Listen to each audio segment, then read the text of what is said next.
Yahoo minasan, welcome back again with Mr. K di sini.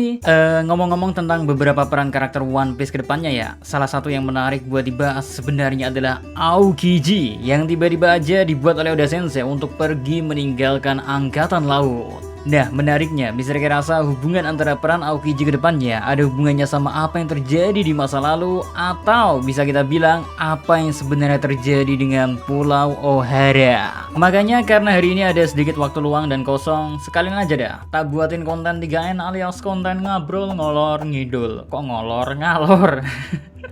Dimana Mr. K bisa ngebahas segala sesuatu hal sesuka hatiku. So, tanpa banyak basa-basi lagi, monggo enjoy 3M ngobrol ngalor ngidul ngebahas tentang peran Aokiji yang berhubungan dengan bangkitnya Ohara. Iya, keberadaan Aokiji yang ternyata setelah time skip malah kita ketahui pergi meninggalkan angkatan laut guys. Tentu aja pada awalnya ngebuat kita semua bertanya-tanya, akan dibuat seperti apakah orang yang memiliki kekuatan cukup gila ini setelah pada akhirnya tidak berada di bawah angkatan laut. Pasalnya meski Aokiji berhasil dikalahkan oleh Akainu dan itu pun sekaligus memutuskan siapa yang akan memimpin angkatan laut ke depannya, tapi tetap aja ya, kehilangan orang seperti Aokiji pastinya membuat sebuah lubang yang berdampak bagi kekuatan pihak angkatan laut. Well, meski sekarang bisa kita bilang pengganti dari Aokiji yang berada di posisi Admiral itu udah disiapkan, dan keberadaan Fujitora sama Admiral Green Bull kayaknya gak kalah kuatnya sama Kuzan. Tapi pertanyaannya ya, bakalan pergi kemana ke Aokiji? Tentu hal ini masih belum terjawab. Apakah Aokiji akan dibuat menentang pihak Marin atau malah Aokiji tetap berada di pihak Marin nantinya? Meski dia mungkin bukan menjadi bagian resminya, karena kita juga tahu kan ada organisasi seperti SWORD yang masih berada di pihak yang berlawanan dengan para bajak laut. Namun mereka mencoba gak berada di bawah komando angkatan laut atau bahkan pihak pemerintahan dunia itu sendiri. Soalnya hal itu aja udah dicontohkan oleh Distrek yang udah gak bergabung lagi di bawah pihak angkatan laut guys. Nah, lalu bagaimana cara kita bisa mengetahui bakalan berada di pihak manakah Kuzan dan apa peran dia ke depannya?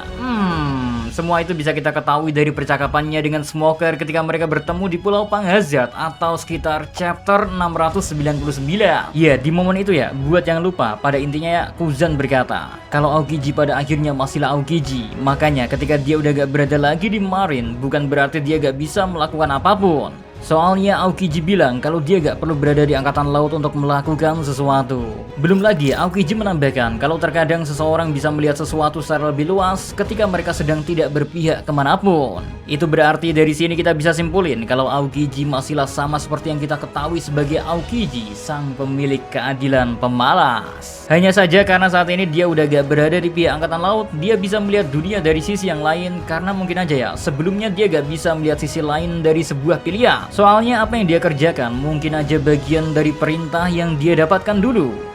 Lalu sekarang setelah mengetahui kalau Aokiji ternyata masihlah sama dengan dirinya yang dulu, satu pertanyaan lainnya muncul tentang kenapa isu dia terhubung dengan Kurohige bisa muncul. Padahal kita tahu kalau Kuzan masihlah dirinya yang dulu, ngapain dirinya sampai harus beraliansi dengan bajak laut seperti Kurohige? Maka dari itu kalau emang hal itu terpaksa dilakukan oleh Aokiji, lalu sebenarnya apa yang menjadi tujuan dari Aokiji selama ini? Karena dengan mengetahui tujuan dari Aokiji saat ini ya, kita mungkin bisa mengetahui peran seperti apa yang dipegang oleh mantan Admiral Angkatan Laut ini ke depannya. Dan untuk menjawab pertanyaan ini guys, mungkin apa yang Aokiji katakan dulu di Pulau Ohara masihlah menjadi hal yang dia pegang sampai saat ini. Dimana hal itu berhubungan dengan apa yang dilakukan oleh seorang jaguar di Saul yang rela mengorbankan nyawanya untuk seorang gadis yang dijuluki iblis. Yang mana sejak dulu Aokiji sampai berkata, dia ingin mengetahui benih yang ditabur oleh seorang jaguar di Saul akan tumbuh seperti apa.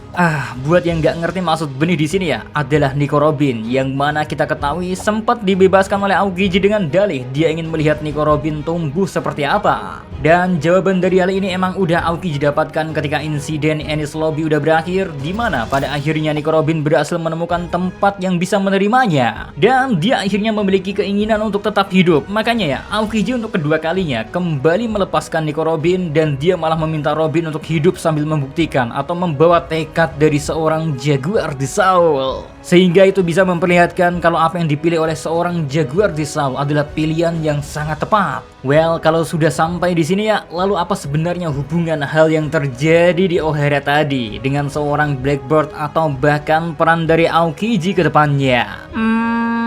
Untuk mengerti hal itu, kayaknya kita harus melihat beberapa insiden di masa lalu yang entah kenapa terjadi di waktu yang bersamaan, yang mana hal ini juga pernah dibahas oleh seorang dengan sebutan The Orphan of O'Hara atau anak yatim piatu dari O'Hara. Ya, di salah satu forum ada yang pernah ngebahas suatu insiden yang cukup menarik, di mana ternyata 28 tahun yang lalu Nico Olivia pergi bersama dengan kapal penelitiannya meninggalkan Pulau O'Hara untuk menyelesaikan suatu misi yang ditinggalkan oleh pendahulunya, atau mungkin bisa kita katakan ya oleh ayah dari Nico Robin. Dan menariknya di tahun yang sama, yaitu 28 tahun yang lalu, seorang anak yatim bernama Marshall Dittich diketahui meminta untuk bergabung ke sebuah kelompok bajak laut Whitebird. Lalu 22 tahun yang lalu atau 6 tahun dari perjalanan Nico Olivia, dia ternyata berhasil ditangkap dan teman-teman satu timnya ya dibantai semua. Terus seperti yang kita tahu ya, barulah seorang Jaguar Disal yang merupakan seorang wakil admiral meminta pasukannya untuk menahan diri. Soalnya seperti yang dia jelaskan, mereka bukanlah para bajak laut yang suka melakukan kekerasan. Belum lagi ya, mereka juga udah menangkap banyak kapal para peneliti seperti Nico Olivia. Dari perkataan itu mungkin bisa kita asumsikan kalau apa yang terjadi pada ayah Nico Robin dahulu ya sama seperti yang dikatakan oleh Jaguar Disal. Kalau mereka semua ditangkap dan mungkin udah dihabisi, tapi bagaimana ya kalau ternyata ada satu orang anak yang berhasil meloloskan diri? Dan anak itu gak lain dan gak bukan adalah Marshall Dittich. Ya, satu bukti tambahan mungkin bisa kita lihat dari topi yang sempat digunakan oleh Tits di masa kecilnya, dimana topi itu mirip dengan yang digunakan oleh seorang Nico Olivia. Sehingga mungkin aja ya kalau topi yang digunakan oleh Tits adalah topi ayahnya Robin terdahulu. Aduh. Cuman tentang dimana Tits lahir, kemungkinan besar dia emang gak terlahir di Pulau O'Hara. Karena kita tahu ya, kapal yang dinaiki oleh ayahnya Nico Robin sedang dalam misi pencarian poneglyph demi untuk membongkar rahasia sejarah dari dunia. Terus bukti lainnya adalah seperti apa yang diungkapkan oleh Oda Sensei, kalau Tits ternyata memiliki hobi di bidang yang sama dengan Nico Robin, yaitu sejarah di masa lalu, atau yang berarti menjadi seorang arkeolog. Nah, dari sini kita akhirnya mulai bisa melihat mengapa Aokiji terhubung dengan seorang Kurohige, karena ketertarikan Kurohige kepada sejarah dan tujuan Aokiji yang masih ingin melihat bagaimana benih yang ditanam oleh Jaguar Disal akan tumbuh. Ya, kuncinya ada di momen yang terjadi pada chapter 397, tepatnya saat para ilmuwan di O'Hara memilih untuk melempar semua buku ke dalam danau ketika Buster Call sudah dipenjat. Karena mereka merasa harus menyelamatkan sebanyak-banyaknya buku yang ada agar para generasi selanjutnya bisa mengetahui apa yang terjadi di masa lalu. Karena kita sendiri tahu kalau para ilmuwan di O'Hara sudah melakukan beberapa riset terkait sejarah yang hilang, bahkan nama dari kerajaan kuno aja nampaknya mereka sudah mengetahuinya. Dan perpustakaan terlengkap aja berada di tempat itu kan, sehingga semua buku yang ada pastinya diharapkan bisa diberikan kepada orang-orang di masa yang akan datang nantinya. Belum lagi hal yang berhubungan dengan salah satu senjata kuno juga sempat dikaitkan di momen itu guys, karena ya kata pihak pemerintah dunia menerjemahkan batu poneglyph bisa menuntun mereka kepada senjata kuno. Dan mungkin aja melihat salah satu senjata kuno yang tanpa ada clue sama sekali hingga saat ini. Tentu aja sangat mungkin kalau perpustakaan yang hilang di O'Hara itu menyimpan informasi tentang senjata kuno Uranus yang sampai saat ini ya masih menjadi teka-teki yang sangat mengerikan lah.